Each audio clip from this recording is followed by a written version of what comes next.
Today we're going to be talking about Ino versus Sakura, one of the most hated fights in the Naruto series, which, to be fair, doesn't really deserve all that hate. The reason why most people don't like this fight is probably because of the anime adaptation, which is the way people usually consume Naruto. The issue with the anime is that it tends to stretch flashback scenes to their utmost limit, which tanks the pacing of many fights throughout the series, including the Ino vs Sakura fight. Yes, there was a flashback in the manga as well, which is very important for the battle, but they include a lot of very unnecessary stuff in the anime, which just makes everything slow. Another reason why people don't like this fight is that people tend to dislike Sakura a lot. Even though she had a pretty good result in the last, popularity poll and all that, she is still one of the most hated characters in the fandom, and I also disagree with that stand. Yes, there could have been better ways to deal with Sakura as a character later in the series, but at this point, she was doing pretty okay. Sakura was supposed to be the more normal kid in Team 7, and I don't have anything against a character that has more down-to-earth motivations. She is depicted as being much more incompetent than Naruto and Sasuke during the story, and that was by design. But as you'll see, the goal for the character during the Chunin Exams and in this fight was that Sakura was beginning to blossom and growing as a character, getting more powerful, and also becoming more mature. The final reason as to why people don't like this fight is that it's not that flashy and cool looking or high octane like many other fights during the preliminaries and the Chunin Exams. It's difficult to compare anything to Gaara vs Rock Lee in terms of sheer cool factor and epicness, so when you put a fight between Sakura and Ino, which are two characters that don't really have an arsenal of jutsus that's completely legendary and pleasing to look at, it's gonna look more dull in comparison, but that doesn't mean the fight sucks by default. So let's take a look at why this fight is actually pretty good. It starts off with a flashback. Ino and Sakura are collecting flowers because they have to learn the arts of being a shinobi woman, a kunoichi. The explanation given as to why they have to learn these feminine things even though they are ninjas and soldiers is very interesting. The sensei explains that they have to learn those things to pass as very regular women during their spy missions and infiltrations whenever they become full-fledged kunoichis, which is very interesting. It makes you wonder, wait, so are kunoichis more geared towards espionage because women are usually less noticeable in terms of being just a soldier or a dangerous person? And maybe because they are women, they can get better opportunities to get closer to targets, maybe even seducing them. That would be a very interesting topic to explore in the story, which was never done. It's kind of sad, but it's an interesting precedent that they set up here in this flashback scene, and that's why Ino and Sakura are collecting flowers and learning to arrange them in the first place. From the get-go in the flashback, we see that Sakura already had the inferiority complex she's always had in the series ever since she was a small child. She thought Ino was much better than her and that she was completely worthless. Ino wasn't a jerk to Sakura. She was feisty, but she protected Sakura from those bullies that came and were saying, you billboard forehead and stuff like that. So they may be rivals, but this flashback sets up that they are not enemies by any means. Ino actually gives Sakura encouragement and teaches her how to arrange the flowers, and she says, one day you, like these flowers, you will blossom, Sakura. And that was because Sakura was comparing herself to a very ugly and not attractive flower, as in the meantime Ino was comparing herself to a beautiful flower, and Ino just didn't think Sakura was that flower. She thought she was a more special flower, but she hadn't blossomed yet. And of course, Sakura's name means cherry blossom. Ino herself states that in the flashback, so there's that connection with the flower motif here. And also Ino is from the Yamanaka clan. They have the flower shop and all that. It's all great and within theme. Now, is it kind of stereotypical to include all these very female traits in a battle between two girls in the series?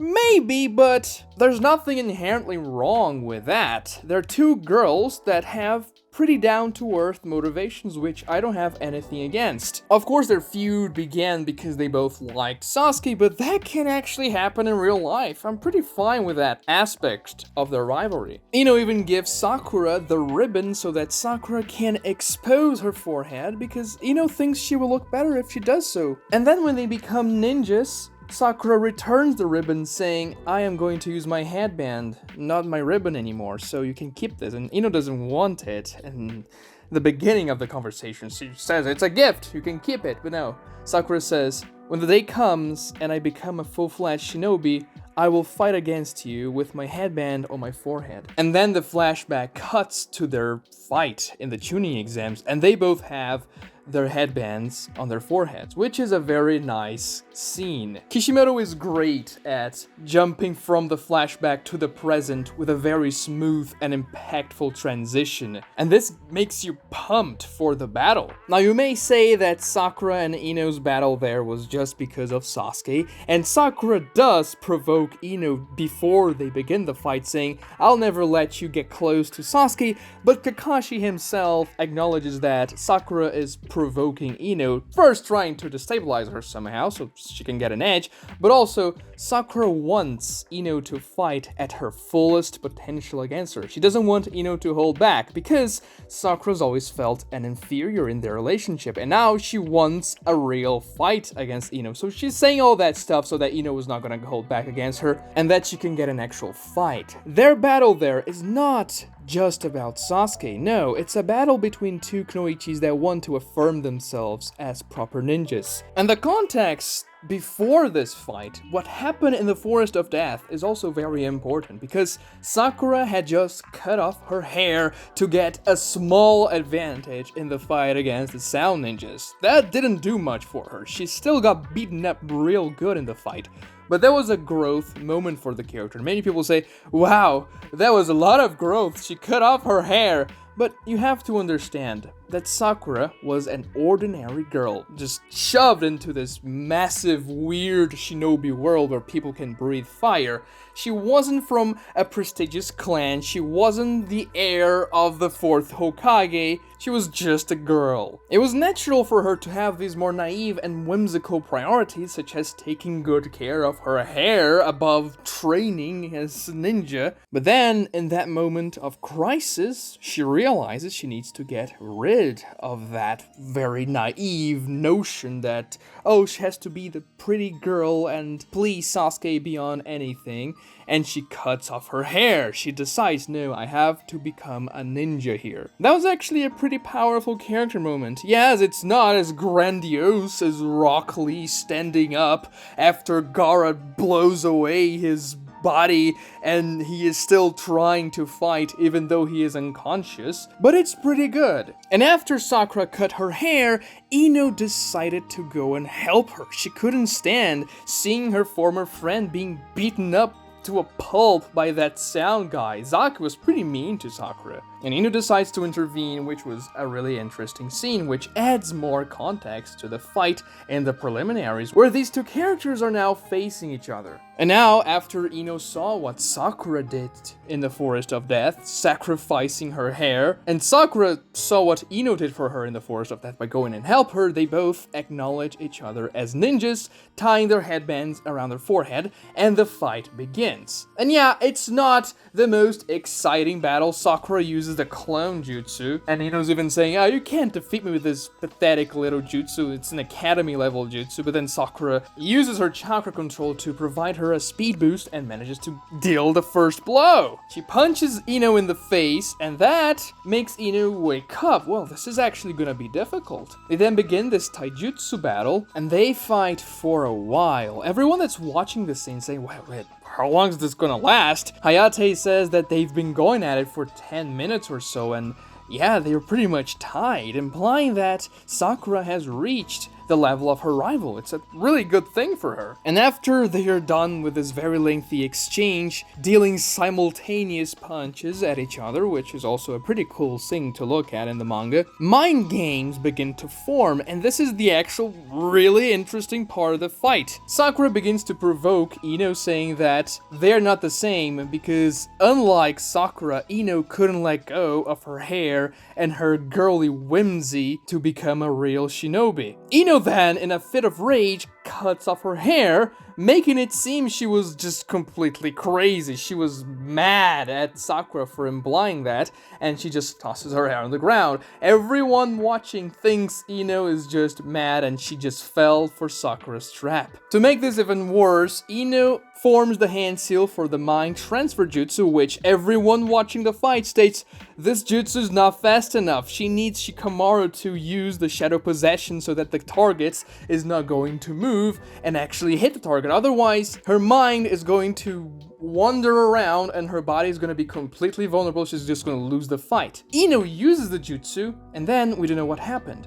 But then Sakura wakes up and says, yeah, it's me, Ino, you failed. But it was a fake out. Ino didn't actually use the jutsu. Sakura dodged, but Ino's mind wasn't released.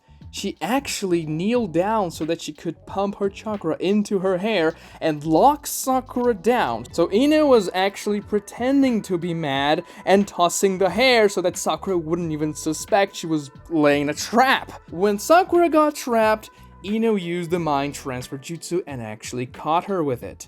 Her goal was to make Sakura give up by saying, I give up on Sakura's body, which is a pretty interesting strategy. If you think about it, in theory she could beat anyone in this particular circumstance using this strategy. And she almost succeeds, but Sakura manages to fight back. She gets that very good old Naruto pep talk telling Sakura not to give up, to wake up, fight back against Ino. And also, well, it's because she has become stronger and she has the will to fight back as well. But this is an interesting scene. When Sakura manages to expel Ino from her mind, we get a very nice payoff to Sakura's best characteristic, the inner Sakura, which is by far the most interesting thing about Sakura's character, at least in part 1. And inner Sakura manages to expel Ino from her consciousness. She grows in size and grabs Ino in her mind's eye. It's a really cool scene. Ino is forced to release the mind transfer and she doesn't manage to make Sakura give up. Ino's even surprised, saying, wait, when I got into your mind, there were 2 of you there. And Sakura says, yeah, Kunoichi also needs a rougher side to her. And with that, the inner Sakura, which was mostly done for comedic purposes, but also it informed Sakura's character as well, I'm not saying it didn't, and it was done perfectly well during part 1, especially in the beginning of the series, this very cool concept paid off in the fight against Ino, against Sakura's biggest rival. Now, you could say this came out of nowhere and was a deus ex machina to save Sakura in the nick of time and expel Ino from her consciousness, but I would argue the opposite. It was very much set up from the beginning, whenever Sakura was introduced in chapter 3, that she had this inner self. And yeah, it was eventually gonna be relevant. I wish that Sakura had more scenes with her inner self. Well, she essentially loses that aspect of her character, which makes the character a little flatter, to be honest. But this is probably the best moment of the inner self, because it's a payoff. It's a cathartic moment for the character. Sakura and Ino then engage in taijutsu once more, and they end the fight with a double KO. They tie, and none of them advances to the next round, which is probably my least favorite aspect of this fight. It's a bit of a cop-out, and it's probably one of the other reasons as to why people don't like this fight very much. It tied. There was no winner. I think Sakura losing here would have given the character even more development. It would have been sad, but it's that good type of sad. She would have used this moment to grow even more if she lost. This was probably done because Kishimoto wanted to do more with the rivalry in the future so that no clear winner is decided here, and in the future, the winner would come out eventually. It never really happened. The rivalry really fizzled out once the Chunin exams were over, but at least we get a nice resolution to their conflict here. When Sakura wakes up after being knocked out, she has a really nice heart-to-heart with Ino when they both acknowledge each other. Ino even says, "Sakura, you have blossomed as a shinobi," which is something that Sakura has always wanted to do. And the fight actually ends in a pretty wholesome way, which isn't very common for fights in the Chunin exams. Usually, it's an absolute mess and a character gets destroyed, it's depressing. But this fight actually ends in a very happy note. Of course, Sakura and Ino go back to their usual routine of, "No, I'm gonna get Sasuke. No, you're not gonna get Sasuke," and all that. But of course, they are much more friendly towards each other now, even though they are still rivals. And maybe the fight ended in a more happy tone because this fight was between two characters which had more realistic and simple motivations. I mean, take a look at Hinata versus Neji. That was very sad. Rock Lee versus Gaara, that was heavy. And yeah, those fights were great. They were much better than Ino versus Sakura. I'm not saying they were worse fights, but sometimes, varying the tone of how battles end can be pretty good for the story. If everything is a downer, then eventually you're just gonna be, oh man, I don't want to read this story anymore. Of course, we also had Naruto beating Kiba, which was a triumphant moment in the story as well, but we need those highs and lows. This is what actually makes stories more interesting. Naturally, this isn't the best fight in the series, not even close to it, but it has some nice action. The taijutsu is very well drawn, the motivations of the characters are interesting if simplistic, and there is a nice emotional payoff to it. So if you hate this fight to the death, revisit it. Maybe you're gonna enjoy it a little bit better now, maybe you're a more mature person, and try the manga for once, because yeah, the anime doesn't do a fantastic job adapting this particular fight. It's only 3 chapters long in the manga, chapters 71 through 73, so it's not gonna take you too long, but I think you're gonna probably enjoy the fight more than the first time you've watched it or read it. Like this video if you enjoy my content, subscribe to the channel if you haven't already, and watch this other video right here for more interesting Naruto content. All these things really help me with the YouTube algorithm, so thank you so much for watching.